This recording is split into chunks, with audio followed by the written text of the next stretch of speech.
அடிச்சாமிக்கு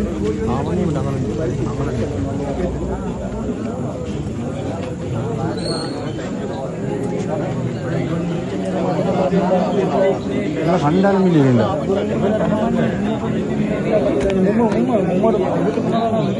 உண்மை. அஸ்ஸலாமு அலைக்கும்.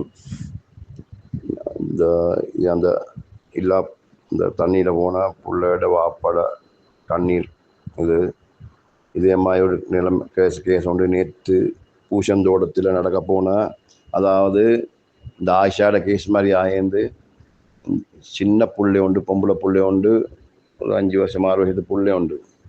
இந்த புள்ள கடைக்கு வந்துட்டு 9 மணி 8:30 மணி போல் 8:30 போல் வீட்டுக்கு போச்சல்ல பூஷந்தோட்டத்தில் வச்சு கத்தலகம்ம சைட்லேருந்து வந்த 2 பொடியம்மாள், சிங்கள பொடியம்மாள் 2 பேர் வந்து இந்த புள்ளைய தூக்க ரெடி ஆயிங்க. அப்போ புள்ளைய கூப்பிட்டு புள்ளைய தூக்க ரெடி ஆச்சல இந்த புள்ள கொரோட்டை உடனே இந்த புள்ளைய விரட்டி கொண்டு மாதிரி இவனு போச்சல்ல ஐநா சரி ஒரு ஆள் நின்று அந்த இதண்டி பிடிச்சவனில் பிடிச்சி இதண்டி முழு ஊரும் சரண் நிறைஞ்சின அவனோட அடியும் போட்டு எப்படியோ நான் காணல.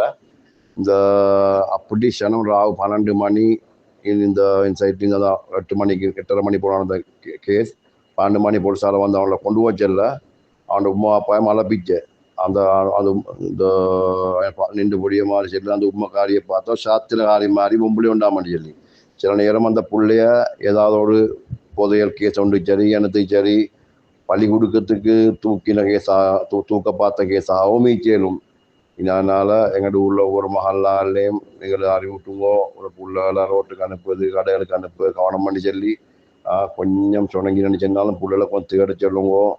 என்றால் என்னென்ன ஜாதி ஆட்கள் இப்போ ஆட்கள்லாம் ஊருக்கு வார இனி கத்தலகாமையிலேருந்து வந்து பைக்கில் வந்து அவனை தூக்கி கொண்டு போய் பார்த்துச்சு அந்த புள்ளை.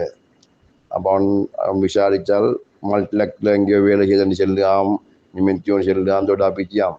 நீ எல்லாம் வாழ உண்மை எப்படி தெரியும் பொலிசு கொண்டு வைத்த இந்த சரியான கவனமாக இருக்க வேண்டிய காலம்.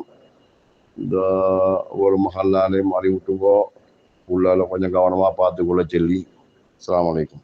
සියලුම දෙමාපියන් දැනුවත් වෙන්න මේ රෙකෝඩින් එක අහලා මේ ඊයේ දෙහියෝ විට පිරිවෙන් අධ්‍යාපනය ලබන 7 වසර ඉගෙනුම ලබන ළමයි දෙන්නෙක් පැහැරගෙන ගිහිල්ලා පැහැරගෙන යනකොට මේ කිසි මේ යම් කෙනෙක් දැකලා ඒ හාමුදුරුවන්ට පණිවිඩය දීලා තියෙනවා පන්සලේ. ඊට පස්සේ මෙයාලා කොහොම හරි කොටු කරගෙන තියෙනවා පොලිසියෙන්. ළමයි දෙන්න අරගෙන යද්දී එයාලගේ ඇඟේ කොටස් ගන්න තමයි අරන් ගිහින් තියෙන්නේ. ඒ ළමයි දෙන්නට කියලා තියෙනවා හෙට වෙනකොට ජීවත් වෙන්නේ නැහැ කියලා. කොහොම හරි ළමයි දෙන්න මගදී අරගෙන මගේ හිතවත් කෙනෙක් ඒ බබාලා දෙන්න මේ ඒ හන්ද මේ ගෲප් වලට මේක ෂෙයා කරන්න, ළමයිව දැනුවත් කරන්න, ගෙදර ඉඳන් මේ ළමයිට කියන්න මේ පණිවිඩය. ඒ වගේම ඔයාලා දැනුවත් කරලා ඔයාලගේ ළමයි ආරක්ෂා කරගන්න. මේ දැන් ඇඟේ කොටස් ළමයින්ගේ විකුණන ඒ ජාවාරම් කරුව පිරිසක් මේ ඉන්නවා කියලා ආරංචියක් තියෙනවා. මේ පොඩ්ඩක් ගෲප් වලට මේක ෂෙයා කරන්න ඕගොල්ලෝ.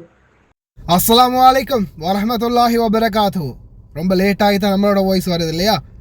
ஆமாம், இலங்கையில் தற்போதைய சூழல் என்ன அப்படின்றது நிறைய பேருக்கு தெரியும். ஒவ்வொரு கலாச்சாரம், மதுபான கலாச்சாரம், போதை வஸ்துக்கள் கலாச்சாரம் இல்லையா, இதுக்கு மேலே இன்னும் எத்தனை கலாச்சாரங்கள் வந்து ஊடுருவி இருக்குது நாட்டில். இந்த சூழலில் தயவு செய்து தாய் தந்தையர்கள், குறிப்பாக நம்ம தொடர்ந்துமே அவேர்னஸ் பண்ணுறது யார்? வெளிநாடு வாழ் தாய் தந்தையர்கள். நாட்டில் இருக்கக்கூடிய தாய் தந்தையர்களும் கவனமாக இருங்க. அதே மாதிரி வெளிநாடுகளில் இருக்கக்கூடிய தாய் தந்தையர்கள், உங்களுடைய குழந்தைகளை யாருடைய பராமரிப்பில், யாருடைய பொறுப்பில் விட்டுருக்கிறீங்க, அவங்கக்கிட்ட தொடர்ந்தும் இது மாதிரியான விடயங்கள் அவேர்னஸ் பண்ணுங்கள். இரவு நேரங்களில் குறிப்பாக குழந்தைகளை வெளியில் கடைகளுக்கு அனுப்புறதை தயவு செய்து நிறுத்துங்க. முக்கியமாக தாத்தா பாட்டிக்கிட்ட, அதாவது உங்களுடைய தாயிடமோ அல்லது தந்தையிடமோ குழந்தைகள் இருக்குதுன்னா அவங்களுக்கு முதலாவது அவேர்னஸ் பண்ணுங்கள். வயதானவர்கள்ட்ட ஏன்னா சில நேரங்களில் இரவு நேரங்களில் ஏதாவது பொருட்கள் வாங்குறதுக்காக கடைக்கு போகிறதுக்கு அவங்க குழந்தைகளை தனியாக அனுப்புறதுக்கு நிறையவே வாய்ப்பு இருக்குது. அதனால் தயவு செய்து முடிந்த வரைக்கும் இந்த விடயத்தை அவேர்னஸ் பண்ணுங்க. தயவு செய்து இரவு நேரங்களில் கடைகளுக்கு அனுப்புறத முதலாவது நிறுத்த சொல்லுங்க. அடுத்ததா அதை விட முக்கியமானது என்னென்னா, குறிப்பாக ட்ரிப் போகக்கூடிய குழந்தைகள் நிறைய பேர், நான் ஆல்ரெடியே நிறைய தடவை சொல்லியிருக்கிறேன், ட்ரிப் போகிறாங்களா இல்லை வெளியில் எங்கேயாவது போகிறாங்களா இல்லை இரவு நேரங்களில் நண்பிகளோட வீடுகளில் எங்கேயாவது பார்ட்டி அல்லது எங்கேயாவது தங்குறதுக்காக போய் உட்கார்றாங்களா, தயவு செய்து நேர காலத்தோட வீட்டுக்கு வர சொல்லுங்க. ஏன்னா இந்த காலம் கெட்டு போய் இருக்குது. அங்கங்கே துப்பாக்கி சூடு, அங்கங்கே கொள்ளைகள், திருட்டு சம்பவங்கள், போதைப் பொருளுக்காக வெறும் 1000 ரூபாய்க்காக சொந்த தாத்தாவையும் பாட்டியையும் கொண்ட சம்பவம் வேறெங்கும் இல்லை, இலங்கையில் நடந்திருக்கின்றது. போதைப் பொருளுக்கு அந்த அளவுக்கு அடிக்ட் ஆகி இருக்கிறாங்க. போதைப் பொருள் இல்லைன்னா சொந்த தாயையும் தந்தையும் கொல்லும் அளவுக்கு தற்போதைய இளைஞர் சமுதாயம் மாறி இருக்கின்றது. அதனால அன்பார்ந்த சகோதர சகோதரிகளே, தாய்மார்களே, தந்தைமார்களே, வெளிநாடுகளில் இருக்கக்கூடியவங்க, முக்கியமாக அவங்களுடைய குழந்தைகள் யார் யாருடைய பராமரிப்பில் இருக்கிறதோ அவங்களுக்கு அவேர்னஸ் பண்ணுங்க, அவங்களுக்கு தெரிவிங்க இந்த மாதிரியெல்லாம் நடக்குது. இரவு நேரங்களில் குழந்தைகளை கடைக்கு அனுப்பாதீங்க, இரவு நேரங்களில் குழந்தைகளை தனியாக எங்கேயுமே அனுப்பாதீங்க, இரவு நேரங்களில் ரொம்ப லேட் ஆகிடுச்சுன்னா தேடி பாருங்க. அந்த மாதிரி முடிந்த வரைக்கும் அவங்களுக்கு அவேர்னஸ் பண்ணுங்க. ஒவ்வொரு நாளும் குழந்தைகளை பற்றி வெளிநாடுகளில் இருக்கக்கூடிய நீங்களும் தொடர்ந்து சிந்திங்க, தொடர்ந்து அலசி ஆராயுங்க. இல்லாத பட்சத்தில் நிச்சயமாக உங்களுடைய குழந்தைகள் பாதுகாப்பின்மையால் ஏதாவது ஒரு பிரச்சனைகளில் சிக்கக்கூடும். எல்லாம் வல்ல இறைவன் அனைவருடைய குழந்தைகளையும் அனைவரையும் பாதுகாக்கட்டும். கடைசி வரைக்கும் பார்த்த எல்லாருக்குமே ரொம்ப நன்றி. முக்கியமாக இந்த வீடியோவை முடிஞ்ச வரைக்கும் தெரிந்த எல்லா நண்பர்களுக்கும், வெளிநாடு வாழ் அனைத்து சொந்தங்களுக்கும் ஷேர் பண்ணுங்க.